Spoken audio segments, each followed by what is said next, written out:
This was going great until Kirby Smart killed it. I know that sounds crazy, but stick with me here because before the 2021 season, there was a lot of optimism, a lot of excitement around the Georgia football program, right? Every win mattered, and the Georgia fan base knew that they were getting closer and closer to a national championship. And if you were a Georgia fan at the time, even through the heartbreaking losses, there was still a lot of excitement and positivity and optimism surrounding the program because they knew a national championship was coming. And especially going into the 21 season, you could kind of feel it, right? It was getting closer and closer, and they had the team that could get it done. Optimism was through the roof. Everyone was excited, and then they won it, right? They won it in 2021. Things were great. Georgia was on top of that mountain. Georgia fans had never been happier, right? Then they go and they win it again in 2022. Things could not even get better than that, right? You're thinking, this is amazing, right? The optimism, the excitement, everything was at an all-time high. So then what, right? You're looking at a three-peat. And Georgia almost had it in a way. They lost to Alabama, a game they should not have lost, and that kind of crushed the three-peat dream. So the Georgia fan base was saying, okay, we're still top dogs. 2024, that could be the year. 3 out of 4, let's go. Still a lot of excitement and optimism. And of course, last year, even with an SEC title, it was an ugly season, no doubt about it. And the optimism is gone, right? There's a lot of negativity going on in the Georgia fan base right now. So Kirby Smart kind of killed the optimism in a way. And the fan base is it feels a little different now. I've been covering the team for 10 plus years.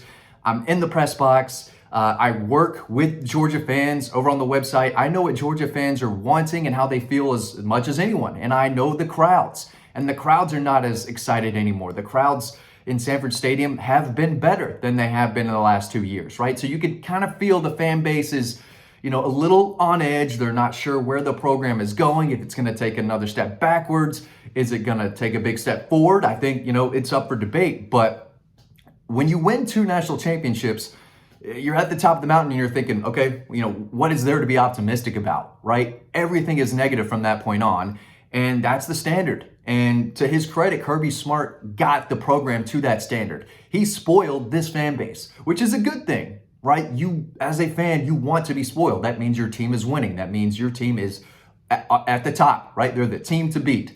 But unfortunately, with being a spoiled fan base comes negativity because there's nothing left to be optimistic about, if I can say the word, especially when you win 2 national titles. That's it. That's the expectation. There's nothing else to look forward to. And you can kind of feel it in the fan base right now because they didn't win it in 23 and things, were not, there was still some positivity because they were that close. But last year, Georgia was one of the favorites and they ended up, losing a few games and, lost in the playoff to Notre Dame, and now everyone's pointing fingers. There's a lot of negativity going around. So I do think Kirby Smart kind of killed the optimism. And I'll say this, he kind of killed the rivalries too. Before Georgia's 21 season, early in the first few years of the Kirby Smart era, and even dating back to the Mark Richt days, beating their rivals was one of the biggest things you could happen all year, right? And to a lot of older Georgia fans, for sure, beating Florida, beating Georgia Tech, those are the 2 best days of the year, right? Those come, before your birthday and Christmas and your anniversary. Those take a step backwards. Beating Tech and beating Florida was it. But now it's so expected that, Georgia can beat Florida by double digits and fans are wondering, it should have been more. Why didn't we beat them by 20, right? They beat Georgia Tech in 8 overtimes and there was still kind of a negative aura around the program, or not around the program, but around the team, right? Georgia fans were happy that the Dogs won, but they were more relieved, and they weren't happy with Georgia going 8 overtimes to beat Georgia Tech, right? Beating Tennessee used to mean something. That used to be great. Now, again, it's expected not only to win, but to win by double digits, right? Kirby Smart owns Tennessee. He owns Auburn. You could say he owns Florida. He owns Georgia Tech. And for a Georgia fan, again, it's back in the day, it wasn't a guarantee that you win those games. And again, this is a good thing, right? If you're a Georgia fan, how could you not love going into the Tennessee game, going into the Florida game, the Auburn game, and kind of knowing that Georgia's going to take care of business, right?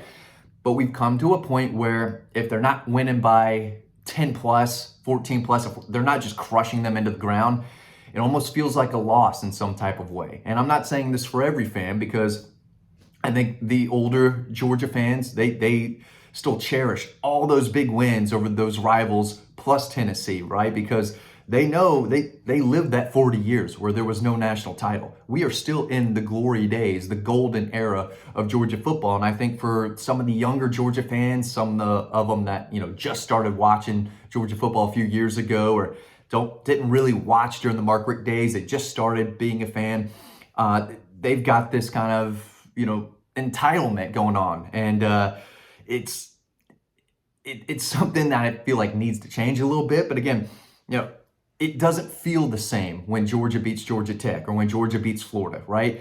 I can tell you right now, during the Mark Richt days, and even early in 2017, 18, 19, when Georgia beat Florida, it was a day where, if you were old enough, you're throwing down 6 adult beverages before the game and 6 after, right? But I remember walking out of this past game, Georgia beat Florida by double digits again, and I just didn't see the excitement. I didn't see the fun. I didn't see the partying going on after the game. And again, after the Georgia Tech game, a lot of fans left during the game. And even after the game, it was more of a relief than an excitement. And I feel like because Kirby put, made that the standard, right? He did this. He built the program to a place where beating your rivals just isn't good enough anymore, right? That's how much he has spoiled the fan base. And now if they lose, or even if they win by 4, by 3, there's negativity, there's finger pointing. And so I do think in a way he did elevate this program to, the golden era of Georgia football. But in a way, Georgia fans they still want more. They still crave more. So I do think that there's not a lot of optimism in the program right now. There should be, because I think Georgia could win the conference again. They're going to be back in the playoff. I don't know if they'll be as good as they were, 2 years ago, 3 years ago, 4 years ago, right? But it doesn't feel that way, and the fan base knows it. The fan base is saying, hey, everyone's got to get fired on the offensive side of the ball. They need a better quarterback. They need better offensive linemen. I'm not saying they're wrong, right? I'm not saying they're wrong at all. I do think there's a lot of question marks on the roster, but it feels like now more than ever, after this past season, there is some negativity and a lot of blame going around, and a lot of Georgia fans, and a lot of it's NIL, transfer portal, conference realignment. There's so much going on. There's so much change that there's a lot of people that are saying, you know what, I'm done with college football. I'm not, following it for the next few months. A lot of people say that they're not going to watch it in the fall, which is crazy. All of you watching this right now, we're going to watch college football in the fall. You can say you hate NIL, you hate this, you hate all the changes. You're going to watch. You're going to watch, okay? And everyone knows it. But you can complain all you want. You got your opinion. Everyone's, entitled to theirs, right? Things would be weird if everyone had the same opinion. So, and that's what's great about college football. There's so many different voices and opinions, and we see it in the Georgia fan base. But I do feel like there was still a lot more excitement and positivity and optimism going into that 2021 season before they won 2 national titles than there is right now after they've won 2 titles, if that makes sense. So I do think Kirby, in a way, in a good way, kind of killed a few, emotions in the way, Georgia fans look at the team and the way I cover the team. I mean, I have to hold them to that standard and that expectation year after year, right? I cover a team that won 2 national titles pretty recently. I have to hold them to that standard because that's where he elevated the program. But it just feels like, things are different, and there's kind of a negative aura going around the fan base right now. There's a lot of arguing, this and that, people going at each other. The message boards are crazy right now. And again, I get it in a way, but at the end of the day, Georgia's crushing Tennessee by double digits every year. They're beating Auburn every single year. They have their way with Florida. They're having their way with Georgia Tech, obviously. So it may not be as pretty. They're still getting the job done, and they still need to improve. But Kirby Smart killed the optimism that this fan base had, because there's not a lot out there. And he killed that special feeling that used to be there when Georgia beat Tennessee, when they beat Florida. It just felt bigger and better before they won 2 national titles than it does now. Now it's expected, and if they don't win by double digits and bury them into the ground, it's not good enough for a lot of people. So I do think that Kirby Smart has kind of killed the way we look at the team and how the fan base is kind of, acting towards the team and the program right now. So I hope this all makes sense. But in a way, as good as Kirby Smart has done, I mean, he's still probably the best coach in college football. I'm not saying he's not, but it does feel a little different coming off this 2024 season. And I don't see the excitement and the optimism and the positivity that I did between 2017 and 2021. Just my opinion as someone who covers the team and knows this fan base very, very well. What do you think? Let me know in the comment section below. Really appreciate y'all watching. Just an off-season conversation video. Not trying to teach y'all anything, but just something to talk about. All right, thanks a lot, and I hope to see you on the website.